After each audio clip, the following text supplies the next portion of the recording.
we're going to take a look at this Deluxe Reading Company's Tiger Cannon, Topper Cannon. It does work, and we do have some of the exploding walls over here, and there are 3 bullets, so we're just going to give a quick demo on how it works. We're going to drop the little bullet into the space here. Make sure you line up, yeah. Yeah, I got a little gap right there. You drop it in just like that, and you just push it in. And it's ready to roll. And then look, you can adjust your angle of shot here. Like that. Turn this little wheel. And you got to be very careful with this thing. That little bullet comes out fast. It went way far away. But yeah, it comes out. Set something up here.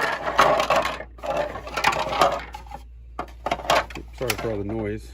All right, blast it. Anyway, that is the, what's it called? It's Topper Tiger Cannon by Deluxe Reading Toys. Thanks for watching.